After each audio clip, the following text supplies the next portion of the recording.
Matthew chapter 23. Then Jesus said to the crowds and to his disciples, "The experts in the law and the Pharisees sit on Moses' seat. Therefore pay attention to what they tell you and do it, but do not do what they do, for they do not practice what they teach. They tie up heavy loads, hard to carry, and put them on men's shoulders, but they themselves are not willing even to lift a finger to move them. They do all their deeds to be seen by people, for they make their phylacteries wide and their tassels long. They love the place of honor at banquets and the best seats in the synagogues and elaborate greetings in the marketplaces, and to have people call them Rabbi.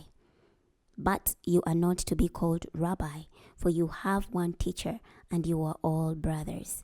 And call no one your father on earth, for you have one Father who is in heaven. Nor are you to be called teacher, for you have one teacher, the Christ.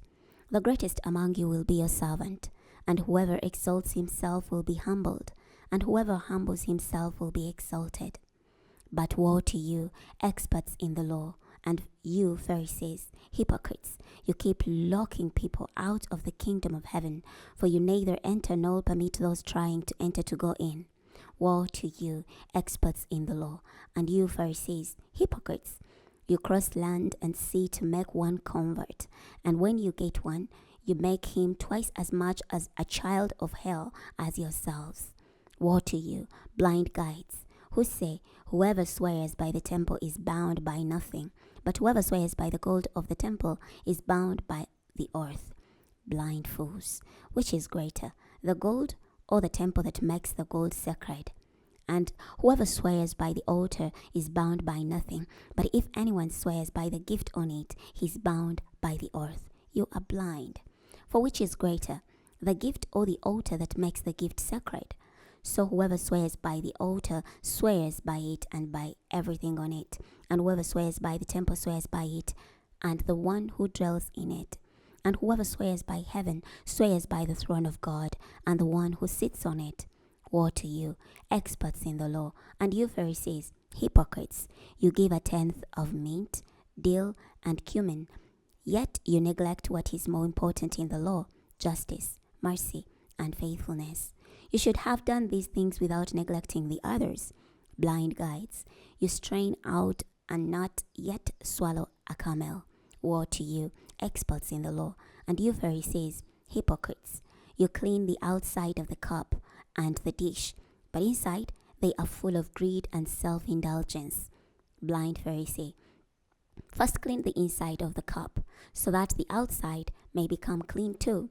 Woe to you, experts in the law, and you Pharisees, hypocrites! You are like whitewashed tombs that look beautiful on the outside, but inside are full of the bones of the dead and of everything unclean.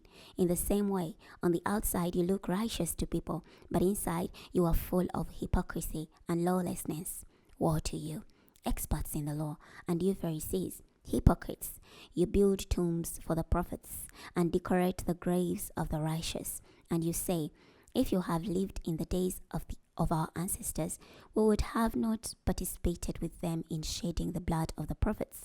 But saying this, you testify against yourselves that you are descendants of those who murder the prophets. Fill up then the measure of your ancestors. You snakes, you offsprings of vipers, how will you escape being condemned to hell?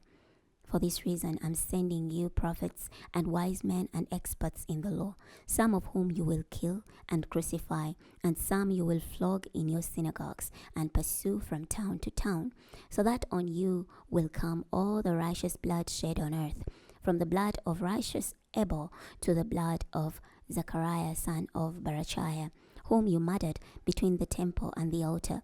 I tell you the truth, this generation will be held responsible for all these things.